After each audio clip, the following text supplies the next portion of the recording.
Tema especial para las lecciones 321 a 330. ¿Qué es la creación? La creación es la suma de todos los pensamientos de Dios, en número infinito y sin límite alguno en ninguna parte. Solo el amor crea, y únicamente a su semejanza. Jamás hubo tiempo alguno en el que todo lo que se creó no existiera, ni jamás habrá tiempo alguno en el que nada que haya creado sufra merma alguna. Los pensamientos de Dios han de ser por siempre y para siempre exactamente como siempre han sido y como son, inalterables con el paso del tiempo, así como después de que éste haya pasado. Los pensamientos de Dios poseen todo el poder de su Creador, pues el Creador quiere incrementar el amor extendiéndolo, y así su Hijo participa en la creación y por lo tanto no puede sino compartir con su Padre el poder de crear. Lo que Dios ha dispuesto que sea uno eternamente, lo seguirá siendo cuando el tiempo se acabe, y no cambiará a través del tiempo, sino que seguirá siendo tal como era antes de que surgiera la idea del tiempo. La creación es lo opuesto a todas las ilusiones, porque es la verdad. La creación es el Santo Hijo de Dios, pues en la creación su voluntad es plena con respecto a todo, al hacer que cada parte contenga la totalidad. La inviolabilidad de su unicidad está garantizada para siempre, perennemente a salvo dentro de su santa voluntad y más allá de cualquier posibilidad de daño, separación, imperfección o de nada que pueda mancillar en modo alguno su impecabilidad. Nosotros, los hijos de Dios, somos la creación. Parecemos estar separados y no ser conscientes de nuestra eterna unidad con Él. Sin embargo, tras todas nuestras dudas y más allá de todos nuestros temores, todavía hay certeza, pues el amor jamás abandona sus pensamientos y ellos comparten su certeza. El recuerdo de Dios se encuentra en nuestras mentes santas que son conscientes de su unicidad y de la unión con su Creador.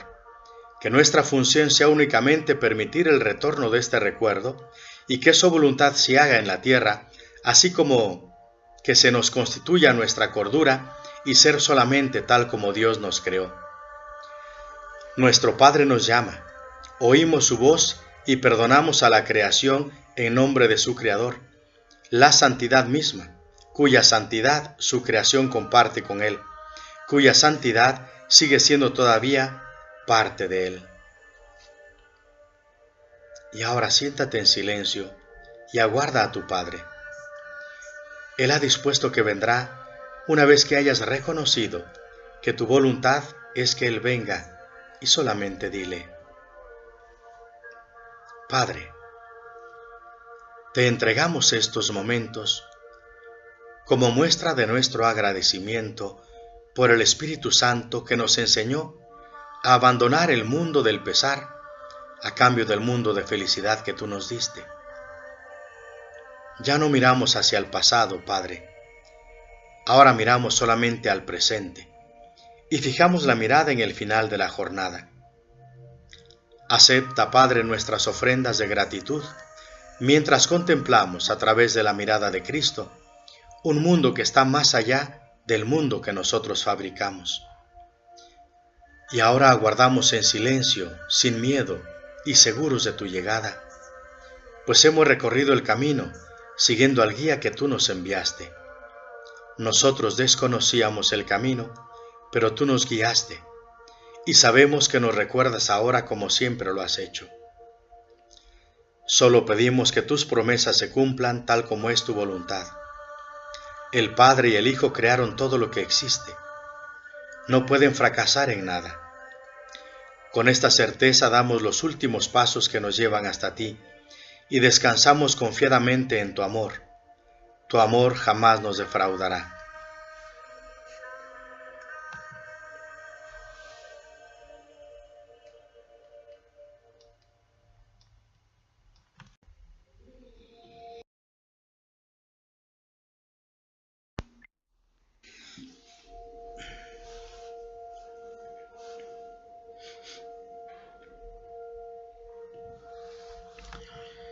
Lección 322 del libro de ejercicios de un curso de milagros.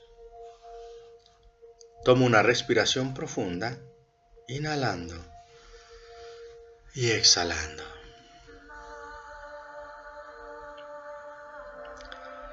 Tan solo puedo renunciar a lo que nunca fue real. Lo único que sacrifico son las ilusiones, nada más. Y a medida que éstas desaparecen, descubro los regalos que trataban de ocultar, los cuales me aguardan en jubilosa espera, listos para entregarme los ancestrales mensajes que me traen de Dios. En cada regalo suyo, que acepto, yace su recuerdo, y cada sueño sirve únicamente para ocultar el ser que es el único Hijo de Dios, el ser que fue creado a su semejanza, el santo ser que aún mora en Él para siempre, tal como Él aún mora en mí.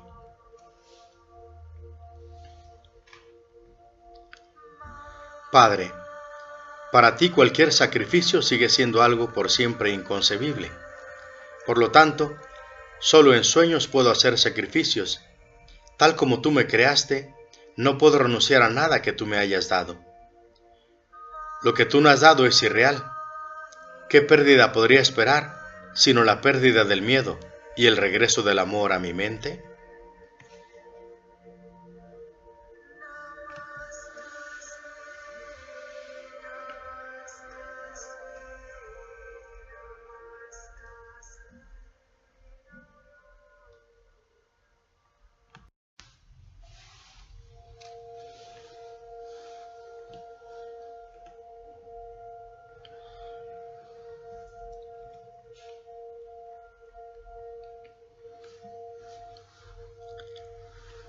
Texto de un curso de milagros para la lección 321.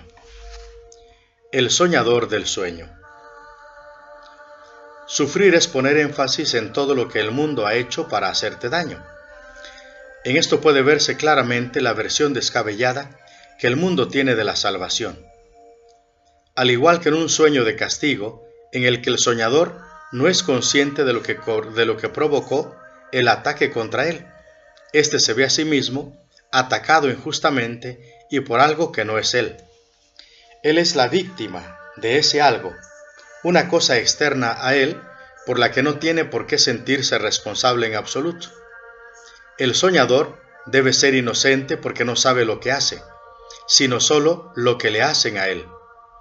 Su ataque contra sí mismo, no obstante, aún es evidente, pues él es quien sufre, y no puede escapar porque ve la causa de su sufrimiento fuera de sí mismo. Ahora se te está mostrando que sí puedes escapar.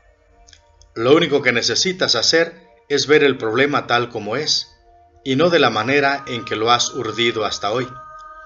¿Qué otra manera podría haber de resolver un problema que en realidad es muy simple, pero que se ha envuelto en densas nubes de complicación, concebidas para que el problema siguiera sin resolverse? Sin las nubes, el problema se vería en toda su elemental simplicidad. La elección entonces no sería difícil, porque una vez que el problema se ve claramente, resulta obvio que es absurdo. Nadie tiene dificultad alguna en dejar que un problema sencillo sea resuelto, si ve que le está haciendo daño y que se puede resolver fácilmente.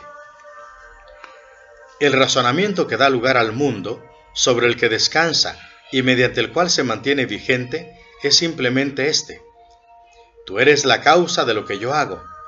Tu sola presencia justifica mi ira, y existes si piensas aparte de mí. Yo debo ser el inocente, ya que eres tú el que ataca, y lo que me hace sufrir son tus ataques. Todo el que examina este razonamiento, exactamente como es, se da cuenta de que es incongruente y de que no tiene sentido. Sin embargo, da la impresión de ser razonable, ya que ciertamente parece como si el mundo te estuviera hiriendo, y así no parece necesario buscar la causa más allá de lo obvio. Pero ciertamente hay necesidad de ello, la necesidad de liberar al mundo de la condenación en la que se halla inmerso. Es algo que todos los que habitan en él comparten. Sin embargo, no reconocen esta necesidad común, pues cada uno piensa que si desempeña su papel, la condenación del mundo recaerá sobre él, y esto es lo que percibe debe ser su papel en la liberación del mundo. La venganza tiene que tener un blanco, de lo contrario, el cuchillo del vengador se encontraría en sus propias manos apuntando hacia sí mismo. Pues para poder ser la víctima de un ataque que él no eligió, tiene que ver el arma en las manos de otro, y así sufre por razón de las heridas que le infligió un cuchillo que él no estaba empuñando,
Manual para el maestro de un curso de milagros.